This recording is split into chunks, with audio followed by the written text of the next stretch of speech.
looking at Job chapter 10. And we're looking at Job's response to Bildad, and this is the second part of his response. We saw his first portion of that response in the last chapter, in which Job began to deal with some of the issues and some of the problems that he's been consistently talking about throughout this study. And we're going to see that again. I think one of the things you're going to see here in the study of Job is you will see some repetitive conversation. Job's going to say a lot of things the same way, and sometimes he's going to say the same thing a different way. But he's still going to have that same concern, that same issue. But one thing we should always try to keep in mind, and that is, Job doesn't understand the beginning of what happened. And of course, Job doesn't understand how he's going to get out of this. Job thinks there's no hope. But God's going to show him there's always hope. No matter what you're going through, there will be an opportunity for God to deliver. Now, the deliverance may not come the way we think it should come, but the deliverance will come. And I think that's something to keep in mind and something to just kind of focus on while Job is just laying out and lamentating about his situation. God already has Job's remedy in place, but Job doesn't know that. And so that speaks to us too. A lot of times while we're going through, it just seems like it's just never ending, not knowing that God already has the remedy for us already in place. All right, so let's go ahead and take a listen to Job chapter 10. Let's take a listen to that now. Why didn't you let me die at birth? Let's start that again. I am disgusted with my life. Let me complain freely. I will speak in the bitterness of my soul. I will say to God, don't simply... Wait a minute, let me stop that. I think I got the wrong one there. Yeah. Let's go back. Sorry about that. Let's go in here. Go in here. And let's go here. Chapter 10. My soul is weary of my life. I will leave my complaint upon myself. I will speak in the bitterness of my soul. I will say unto God, do not condemn me. Show me wherefore thou contendest with me. Is it good unto thee that thou shouldest oppress, that thou shouldest despise the work of thine hands, and shine upon the counsel of the wicked? Hast thou eyes of flesh, or seest thou as man seeth? Are thy days as the days of man? Are thy years as man's days? That thou inquirest after mine iniquity, and searchest after my sin? Thou knowest that I am not wicked, and there is none that can deliver out of thine hand. Thine hands have made me, and fashioned me together round about. Yet thou dost destroy me. Remember, I beseech thee, that thou hast made me as the clay, and wilt thou bring me into dust again? Hast thou not poured me out as milk, and curdled me like cheese? Thou hast clothed me with skin and flesh, and hast fenced me with bones and sinews. Thou hast granted me life and favor, and thy visitation hath preserved my spirit. And these things hast thou hid in thine heart. I know that this is with thee. If I sin, then thou markest me, and thou wilt not acquit me from mine iniquity. If I be wicked, woe unto me. And if I be righteous, yet will I not lift up my head. I am full of confusion thereof, see thou mine affliction. For it increaseth. Thou huntest me as a fierce lion, and again thou shewest thyself marvelous upon me. Thou renewest thy witnesses against me, and increasest thine indignation upon me. changes and war are against me. Wherefore then hast thou brought me forth out of the womb? Oh, that I had given up the ghost, and no eye had seen me. I should have been as though I had not been. I should have been carried from the womb to the grave. Are not my days few? Cease then, and let me alone, that I may take comfort a little. Before I go whence I shall not return, even to the land of darkness and the shadow of death. A land of darkness as darkness itself, and of the shadow of death, without any order, and where the light is as darkness. All right. So once again, we see Job's conversation here, and like I said in my my opening portion, as we go through this, we're going to see some similar conversation from Job, things that we've heard before. But I think it speaks to us. How many times have you just been like, "Ooh, I just, I'm going to be, just delight myself in the Lord and just enjoy Him." And then one day you wake up and all of a sudden, here that is again. I'm feeling frustrated. I'm feeling confused. I'm feeling a little bewildered. I'm kind of worried or concerned about something that just showed up, or phone call that I just got, or something that I read about or saw on TV, or and then all of a sudden all of that comes back when in prior times in our lives we've said, you know what, I just learned to trust in God. And when you said that a month ago, a year ago, 5 years ago, you meant it. You were like, I'm going to trust in God. I've learned that. And that's something that we've all kind of discovered and learned, that, when you trust God, that's all you can really do. But then once again, we get shaken by circumstance and by situations and by conditions that alters our seemingly sturdy foundation that we build on. Because what we forget is that our stability is nothing. It can be shaken at any time. I think in one of the things that Job talked about, he talked about how God could move mountains and the mountains wouldn't even know about it.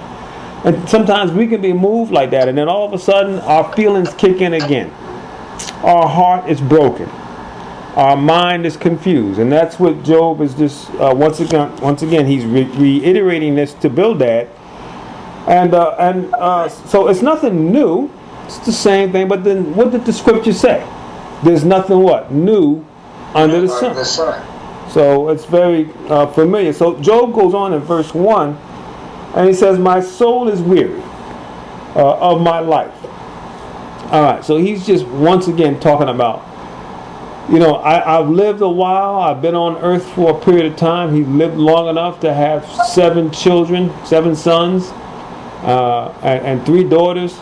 And he's at the point now where he's just done. He's like, I'm tired. Well, when we go back and we look at the reason why, and we know the reason why, and that was because Satan was given permission to go and to hit Job, and that brought forth weariness. I think about in the book of Matthew. I think it's Matthew 12:43, where Jesus talks about when an evil spirit is removed and it goes about in dry places, and then it doesn't find any place, and then it says, well, I'm going to go back to where I was, and I'm going to go there. But then he doesn't go by himself. He does what? He brings other evil spirits with him, and he says the last state of that man is worse than the first. So when we look at this, we know that Satan is described in the Bible as a liar. Jesus calls him a liar and calls him a murderer, which is what he wanted to do to Job, but God said you can't kill him. But every other kind of spiritual depravity is being thrown at Job. So which is why you see so many different things. So Satan has hit Job with every kind of spiritual attack. So all of these different spiritual levels and these different entities are hitting Job one after another. Well, we saw what happened when he attack Job's substance, and he had, you know, his cattle, his servants, his children, all that is just one after another. And so we still see this again in Job's life, where emotionally, psychologically, mentally, he's being hit by every wave of the spiritual realm of wickedness, one right after another. And he's at the point where he says, I'm just tired. And so he says, I'm weary of life. And I often think about Isaiah that says, be not weary in well-doing. So, but you shall reap in due time if you don't quit. And so I can read this now, and though Job is weary of life, we know that he's actually going to get the reward that he's been seeking, and that is that he would get better, and he will also get all of his wealth back. But he continues, and he says, I will leave my complaint upon myself.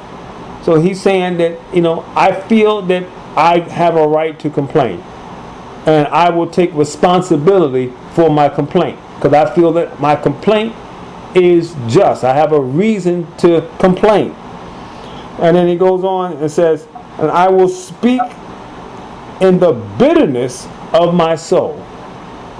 So what Job is saying, not only am I making a complaint, but I'm bitter.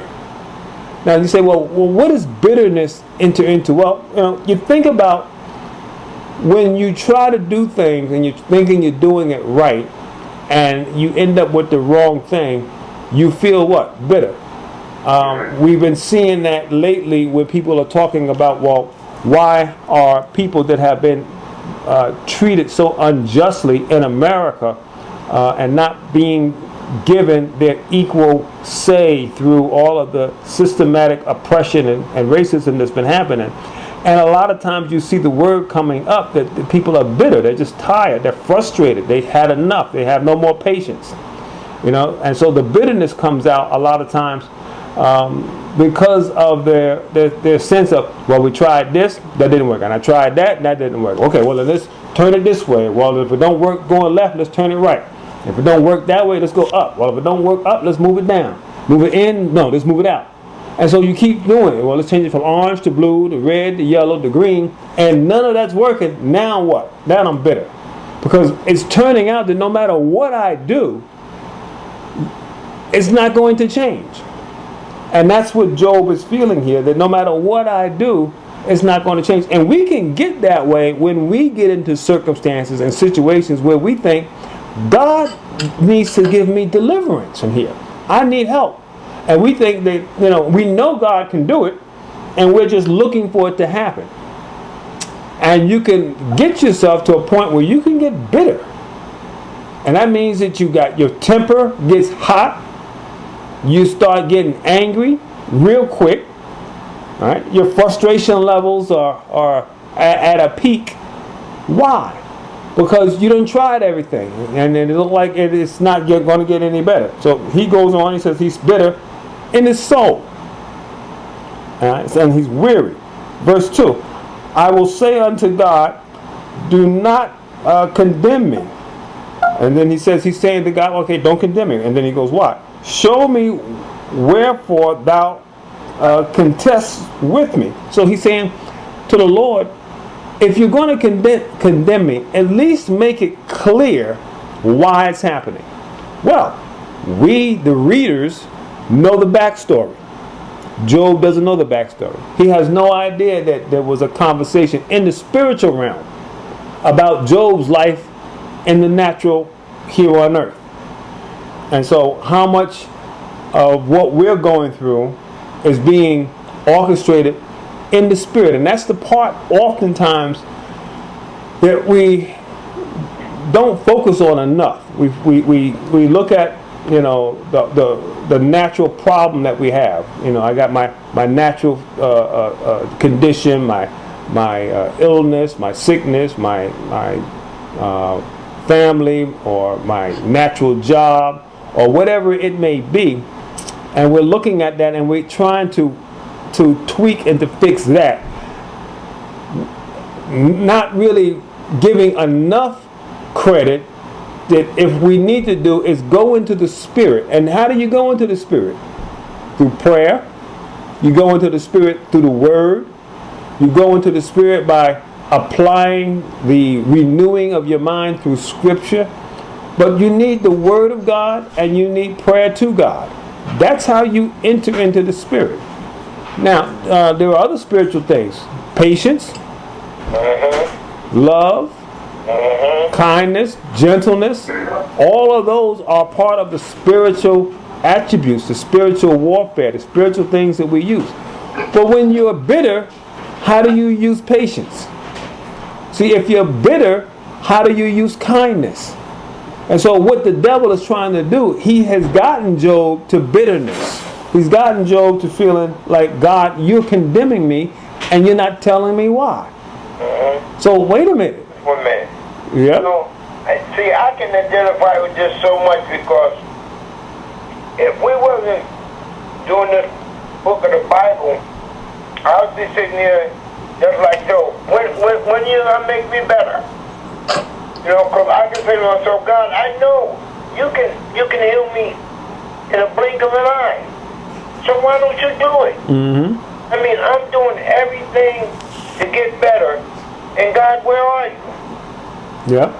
You know, I say that to myself, and then I have to say to myself again, Wayne, you got to be patient. Right. You know what he's doing. That's right. But it's hard sometimes. It is.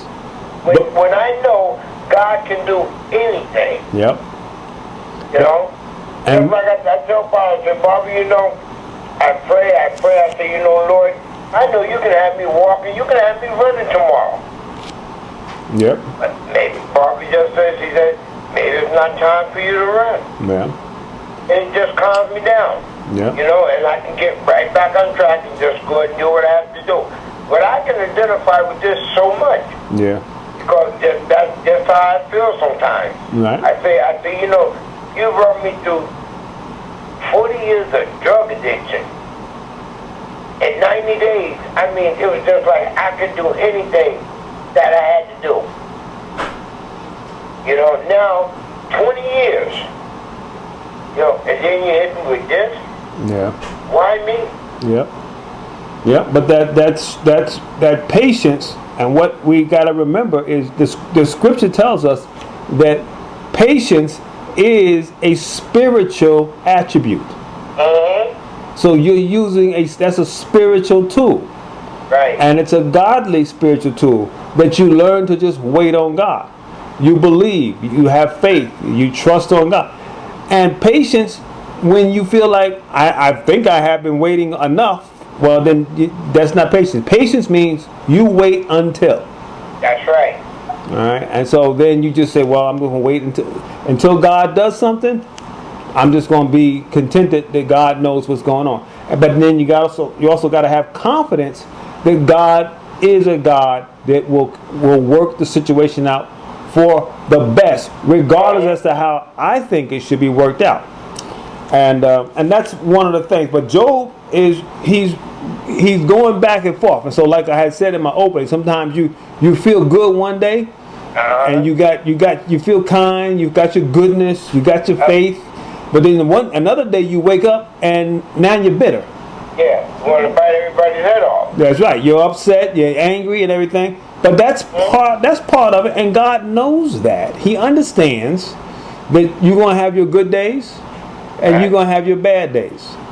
But what Job doesn't do is he doesn't accuse God foolishly. He doesn't charge God foolishly. Though he's questioning God here. He said, I do that too, but I'm not going to blame God. That's it. He says, he says, show me. You know, you condemn me. Show me. Give me some reasons why. And he continues on in verse 3. Is it good upon thee that thou shouldest oppress, that thou shouldest despise, and the work of thy hand, and shine upon the counsel of the wicked?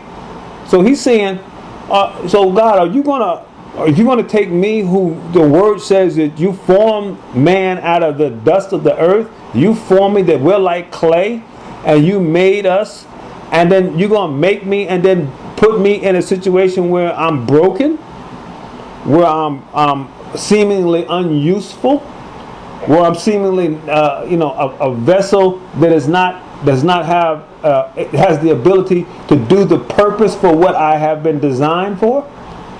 And so he's like, are you going to do that? And then you allowing the wicked to look and point at me.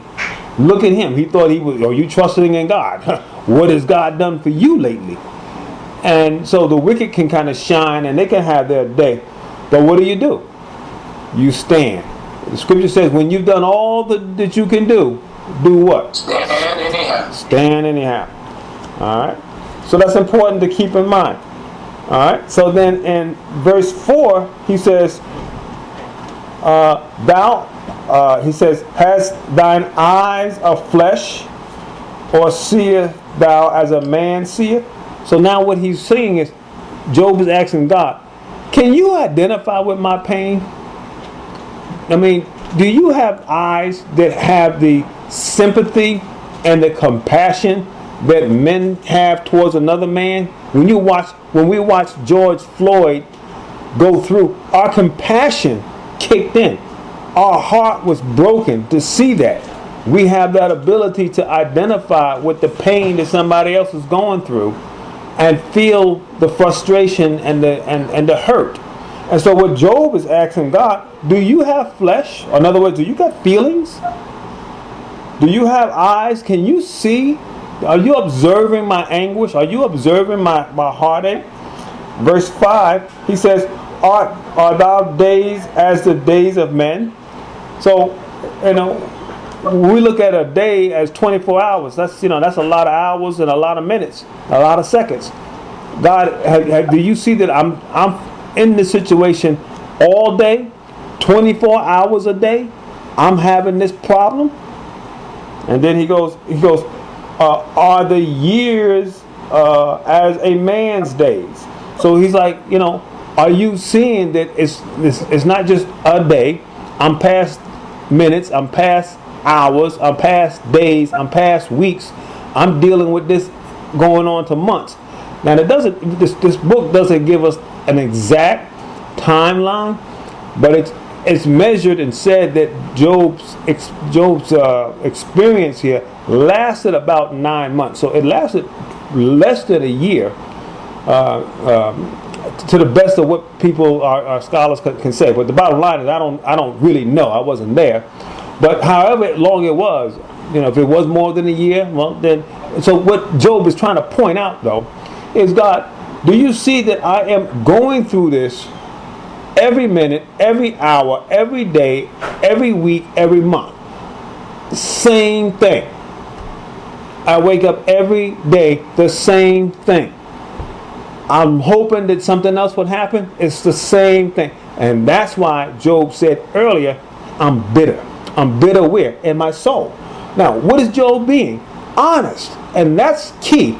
This is one of the things that this book is teaching us. Talk truth.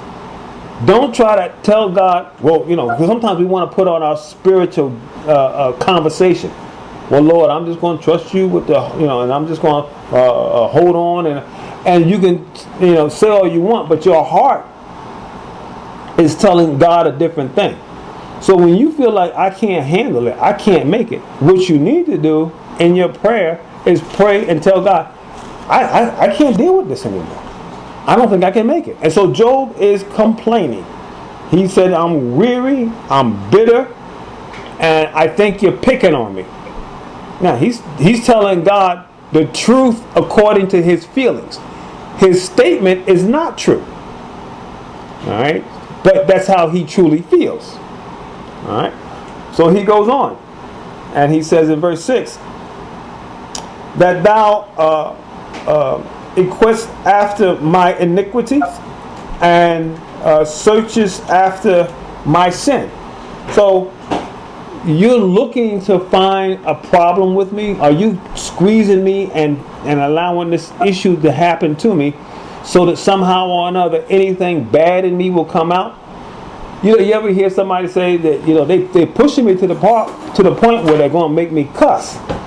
And so it's like Job is saying, are you going to keep pushing me until I I step out of my trust, till I step out of my character, till I step out of the nature in which I have developed within my own walk with you?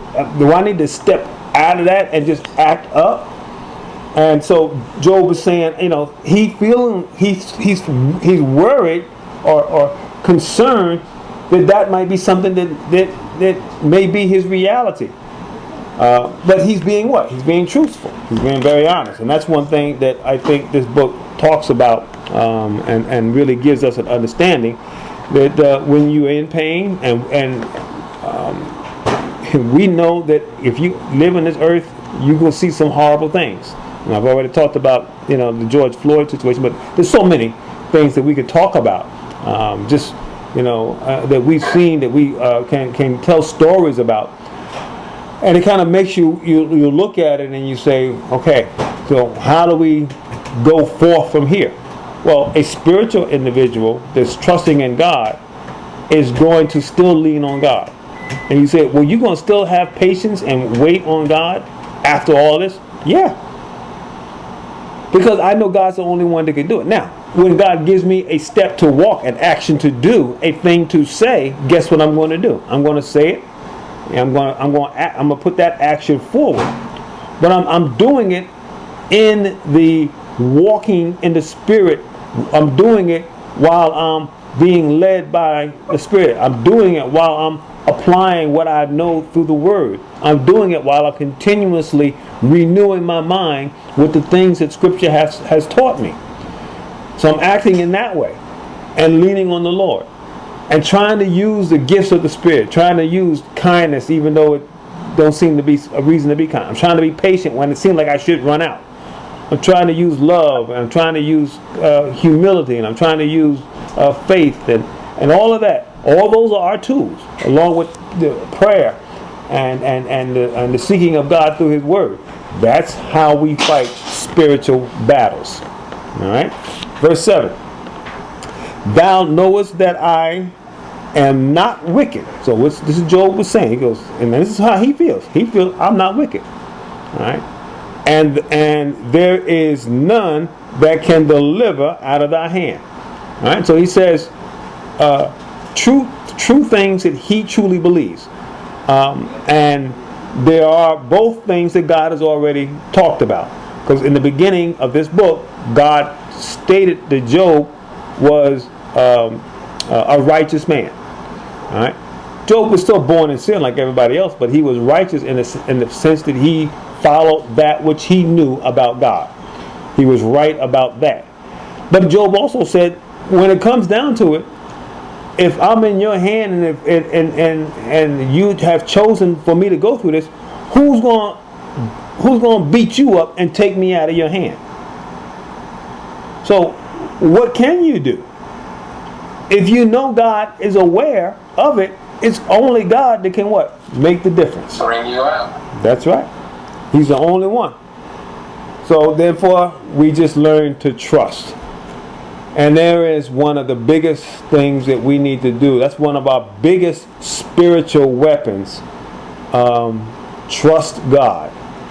It's so hard to do that every day, on every situation, and in every circumstance that comes up. Because a lot of times when things come up, frustration kicks in first. I can't believe, oh my goodness. We start going off on those types of things. Attitude and anger kick in. Versus, wait a minute, God hasn't lost. God isn't juggling. He hasn't dropped the earth. Things are still going according to what God wants to go on. And learn to just, okay, I'm trusting God. I don't see it. I don't get it. I don't understand it. But I'm trusting God. God, give me the patience. Give me the wisdom to just hold on and show me what my next step should be. Because your frustration is usually there because you don't know what to do. Because see, if you know what to do, you wouldn't be so frustrated. But when you don't know what to do, I don't know how to solve this, I don't know where to go, that builds up that frustration. And so therefore we have to learn, okay, let me put aside the frustration, which I truly do feel. I'm not denying it. But I'm going to try to bring in some trust. Let's see if I can add some trust to what I'm doing here. All right. And so he says in verse 8, he says, "Thy hands have made me and fashioned me together round about. Yea, thou dost destroy me." So he says, he's telling, God, I know that I didn't make myself. You made me. You're the creator of all things. You're the one that put me together. And so he goes, yet you put me together to destroy me? You made me to break me? You brought me this far and now you're going to crumble me? Well, that is once again it speaks to the main way that sin is defeated. See, sin is defeated ultimately when innocence and purity and righteousness is put to death. And that's done through what? Through the death of Jesus. Jesus' life is the ultimate means in which sin is answered. Well, we get a taste of it. Sometimes, and one of the things that's kind of enlightening me, not that I kind of get it, but I'm starting to like see glimpses, is that the suffering, and sometimes we wonder, well, why is this? There's something spiritually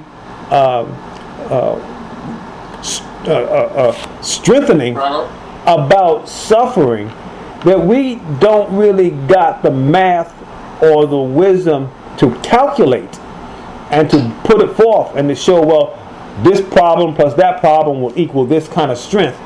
I don't have it laid out like that, and I don't know it to that point. But when I keep reading scripture, it continues to reveal to me that the struggles that we go through is strengthening us. And so Paul picked it up. He says, the suffering that we suffer here will not be worthy to be compared to the glory that shall be revealed at his coming. So when you think about, well, how many days and how many years do I got to go through this? Well, think about when you enter into eternity, what your glory is going to be. And that's just looking at it from a reward standpoint. Nothing to do with salvation, just your rewards. But the ultimate suffering of perfect innocence, perfect righteousness, guiltless, sinless Jesus that paid a price and paid the wages of sin. The wages of sin is what? Death. So Jesus did that. Not only dying natural, but also became sin, took his sin upon him to the point where him and the Father that have always been together for all of eternity, the Father and the Son had to have some kind of a separation where the Father turned his back on him and Jesus cried, my God, why hast thou forsaken me?" That's what paid for sin.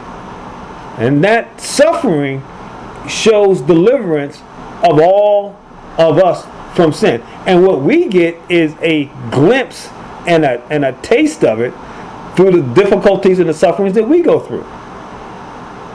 That helps other people. Because see, our suffering not only should help you, but it should also help what? Somebody else. And but there is nothing about it that's fun.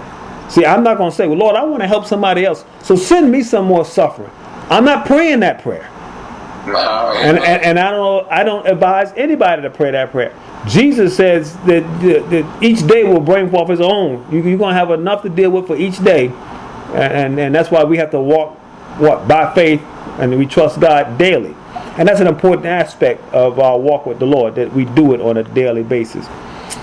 All right. Look at verse 9. "Remember, I beseech thee, that thou hast made me as the clay, and wilt thou bring me into dust again?" So he says now, he's talking very similar language as he said in the previous verse. You fashioned me. I'm like clay. You can move me any kind of way. But are you going to just put me aside and crumble me up and have me go back dry, waterless, dry dust again? Are you going to remove that moisture in me? Because when you remove that moisture from clay, it just becomes what? Dust. Dust. All right? But we need that moisture in us, and that moisture is that water, and also that water is typified as this, what? The Spirit of God. But we need that in us. And so, but what Job is trying to say, I feel like that you're going to take everything spiritual, everything, every kind of an anointment from me, and I'm just going to dry up and become dirt again.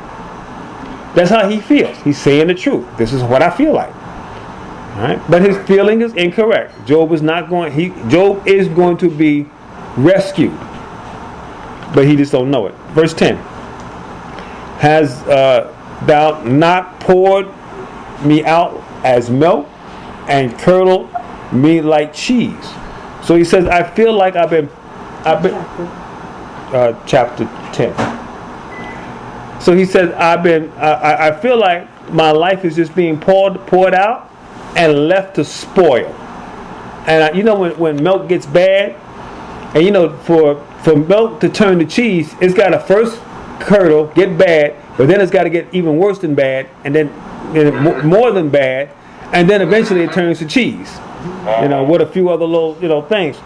So he's saying, I feel like I thought I was milk and was looking to be utilized. Now I done got spoiled, I done curdled up, and I'm on that process of turning to cheese. Well, in a sense, what Job is saying has some validity to it, because after a while, cheese becomes what? Useful. All right, but so that's what happens a lot of times to our problems.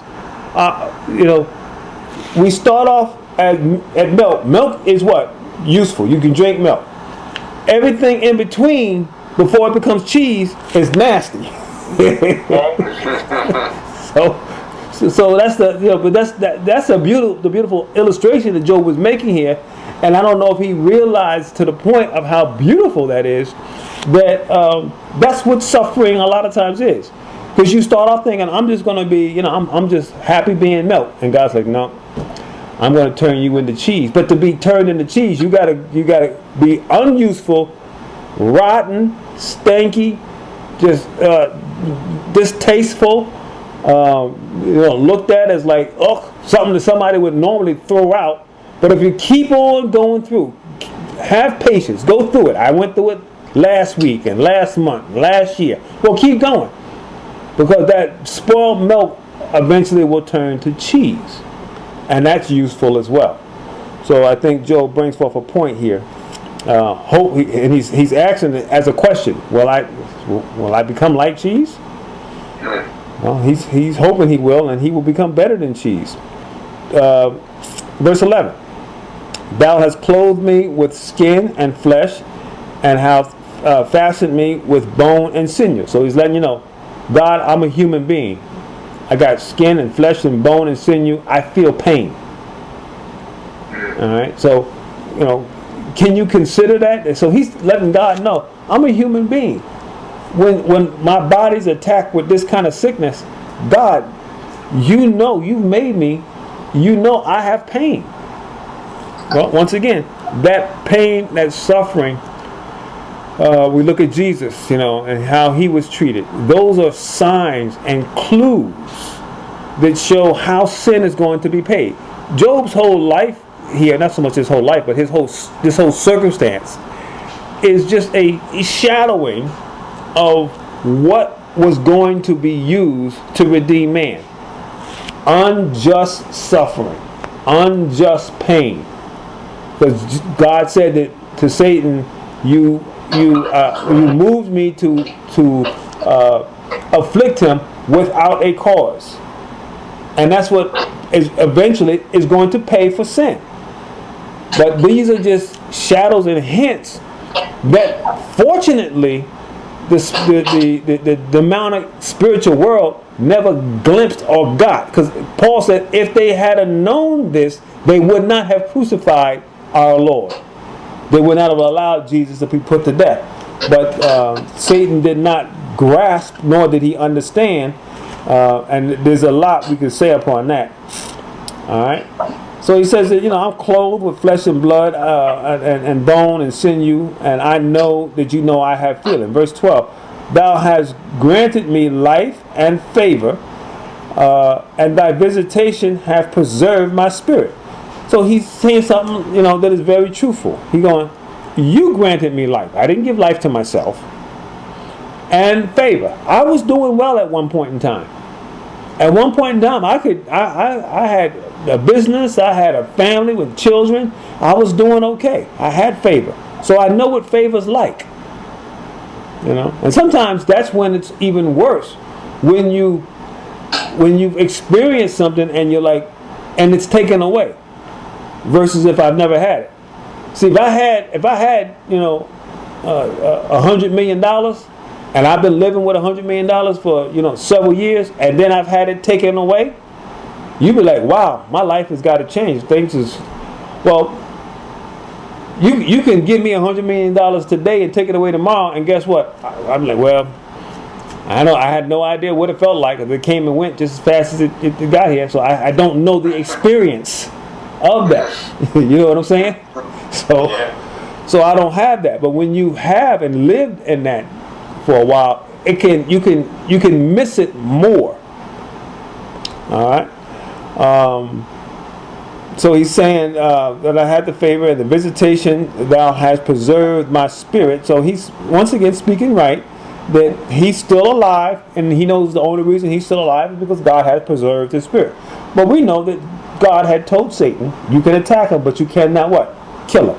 You got to spare his life. 13. These things hast thou hid in thy heart. I know that this is with thee. So he says, I know you know these things. He says, so what he's basically saying is, if I can think of this, I know, God, you know about this. So all I'm doing is just talking what I know you already know. Verse 14. If I sin, listen to this, then thou markest me, and thou wilt not acquit me of my iniquity. Now, look at what Job's saying. He's saying, if I sin, now once again, Job was trying to rationally think through his life, and he's thinking, I don't think I've done anything worthy of what I'm experiencing. But what he doesn't apply to his statement is that we were born in sin. But he's looking past that, and he's just looking at his everyday actions. So basically he's saying, I'm not a bad guy. And God agrees with him, because God said that he was righteous. So he says, if I sin, then thou wilt mark me, and thou wilt not acquit me from my iniquity. Well, Job, no, that's not correct. You will be acquitted. You will get off. We will have a way to overcome sin. Though we are guilty, we will get acquitted. Wait a minute, you're going to get off? Yeah. Yes. I'm going to get off. I'm guilty of sin, but I'm going to be acquitted. And that's what Job is questioning here. Can I, if I sin, could I get acquitted? Well, number one, Job, you're born in sin, and number two, you will get acquitted. Why and how? By Jesus suffering like you suffered. By God coming and taking on flesh and bone and sinew, like what you have, having the feelings that like you have, and going through the pain and the heartache like you have. And like that example I gave you, if I had $100 million and I lived in that, and then I had it taken away, how would you feel? Well, look at what Jesus had. Constant, always communion with the Father for all eternity, and had it for a time, what? Taken away. Why? Because of sin. All right, and so it's an important thing to keep in mind. That's the pain that he suffered. All right. Look at verse 15. If I be wicked, woe unto me. All right, which is a true thing. And if I be righteous, yet I will not lift up my head. So he said, even if I feel that I'm righteous, I'm not going to walk all proud. I'm going to stay humble.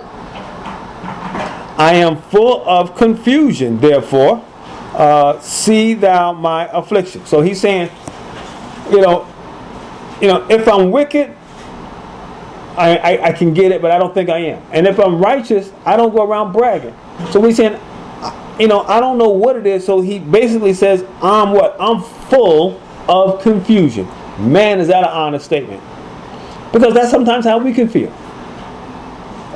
You say, well, somebody comes and asks you a real question. Well, tell me what is God going to do for you, and how is God going to work through your situation? And you're thinking, well, all I know is that God knows about it, and God's aware of it, and I'm going to trust in Him. And you can be confused as to, well, I don't know whether I'm going to get healed today. I don't know if I'm going to be like this to the day I die. I don't know what's going to happen. But I do know this. God knows. And because God knows, that's all I need to know. Now all I got to do is trust in what He knows. So I don't need to know if God knows. It's kind of like when you were a kid and you got into your parents' car, or like when I'm driving, my kids down south, they don't need to know the route.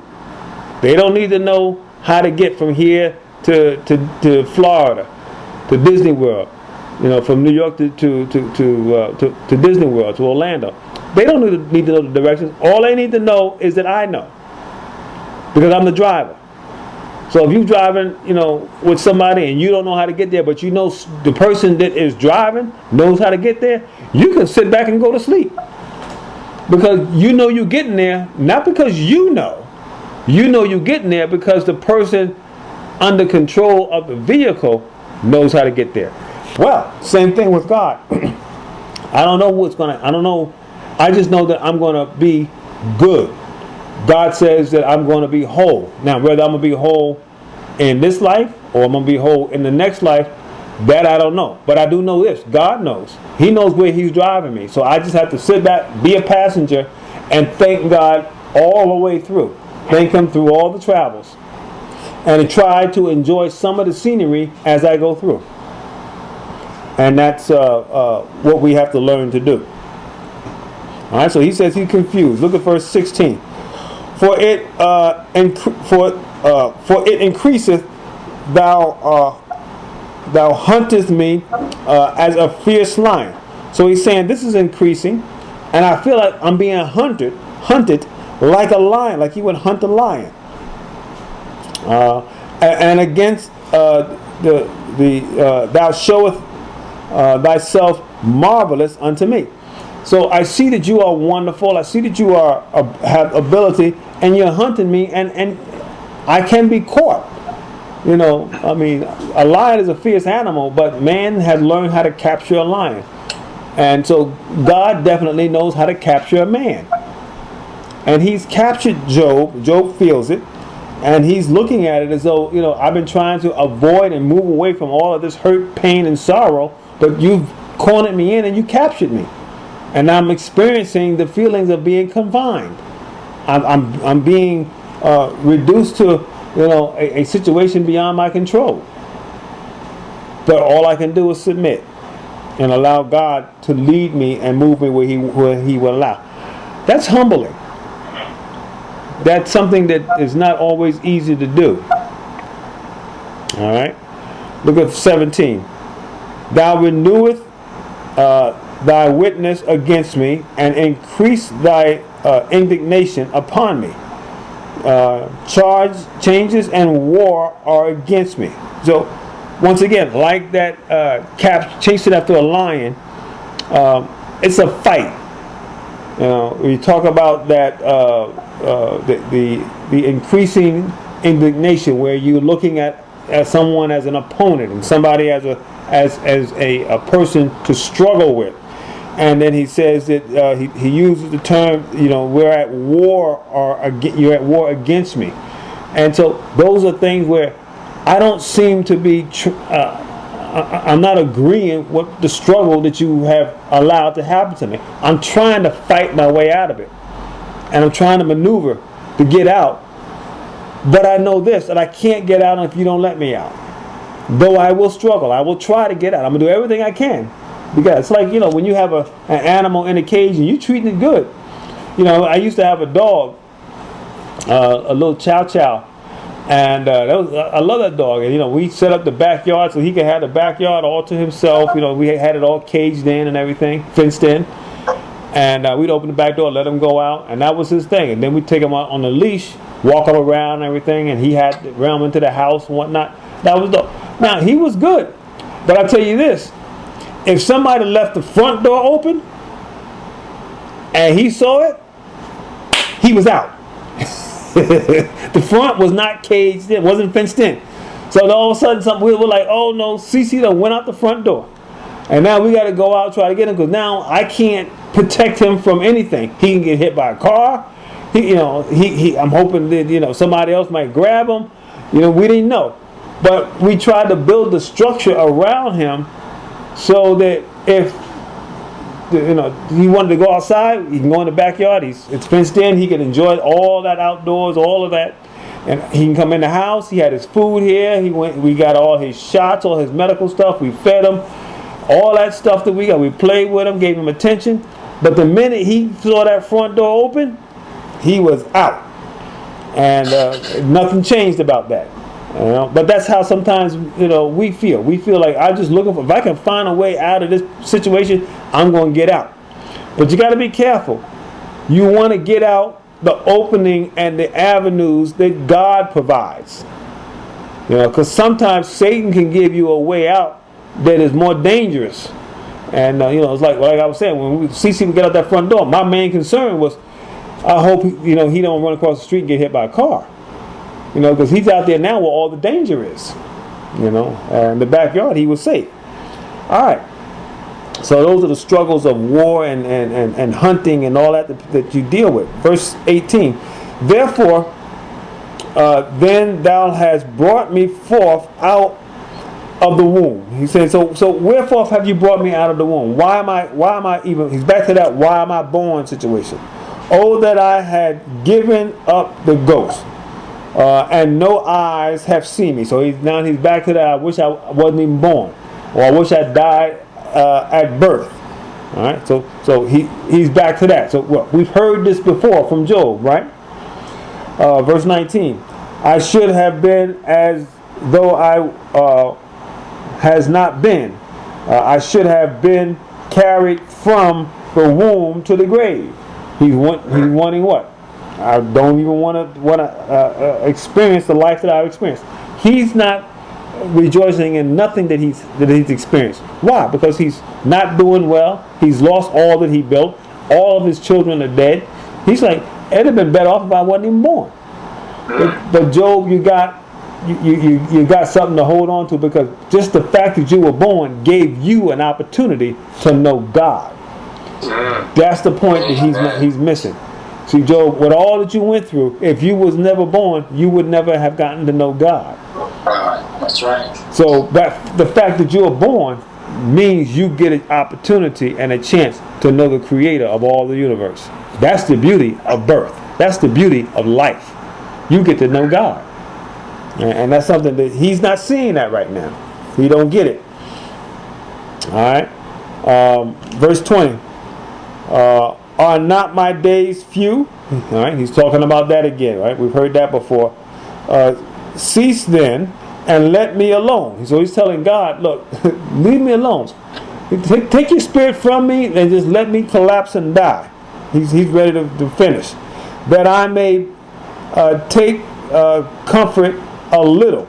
So he's like, let me have the comfort of knowing that I won't have to be like this tomorrow. This is my last day of feeling pain. Tomorrow I'll be dead and gone, and I won't have to feel no more pain.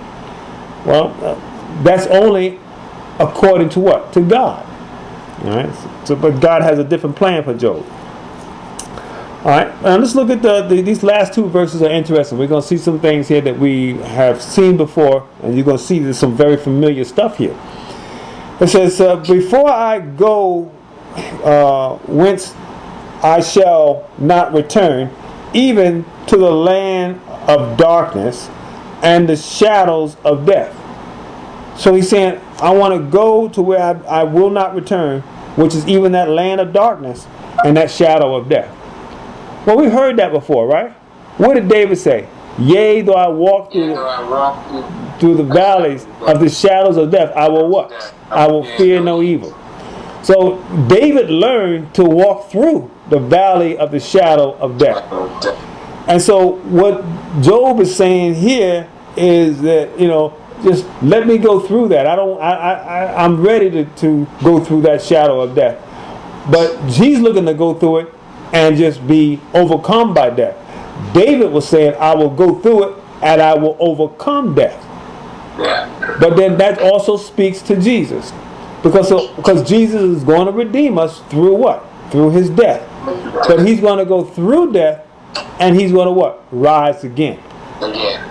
See, so it speaks to this gives a shadowing and a glimpse to the mechanism and the tool by which God is going to redeem all of us. It's through us. It's through him going through even greater than what Job is going through here. Verse 22, a land of darkness, as darkness itself, and of shadows of death, without any order, and where the light is as darkness. So what he's saying is a land of darkness where I can't find any light. A place where there's death and there is no order. There's nothing that seems, well, if you do this, then you're going to get that. Sometimes being able to understand the order of things is a good thing. I mean, that's why our system works. That's why people go to work and go and do jobs and different things. If they hired you and you got paid $40 an hour to do a job, and then the next day you come in, they're gonna pay you $4 an hour, and the next day they're gonna come in and they're gonna pay you, back to 40 and then back to 10 and then down to $3, and there's no consistency, no order. You like, well, why should I don't know what's going to happen. I don't know if I'm working for a good amount or a less amount. And so sometimes you're just like, I don't know what to do. And sometimes that's how we can feel. Is this going to be a good day? Is this a $40 an hour day? Or is this a $4 an hour day? I don't know which day it is. I don't know what it's going to be. Some days I feel like things are going good and I'm accumulating and I'm learning and I'm trusting and I'm getting stronger. And other days I feel like I'm just wasting my time here because I'm not really getting anything. I'm spinning my wheels doing a whole lot of situations and things, but I don't feel like I'm getting any real reward. But we got to keep in mind that God's blessings are always adequate. He will not shortchange anybody. We will always get what he has for us, and when we get it, we will be thankful. And we reiterate what we said before, that the suffering that we go through now is not going to be worthy to be compared to the glory that shall be revealed at his coming. So that's the beauty of this, and so we see here that that's the struggle sometimes that we'll have in trying to go through difficult times, difficult situations, things that we don't look forward to. I didn't choose this. If you give me an opportunity to choose what I got to go through, I wouldn't choose this.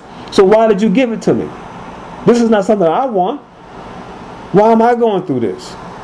And so those are situations sometimes that we just got to learn to say, okay, I got to stop fussing at God and learn to trust him.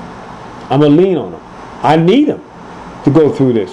I don't enjoy it. It ain't fun. It's frustration. It's making my soul bitter. This is what Job is saying. I'm confused.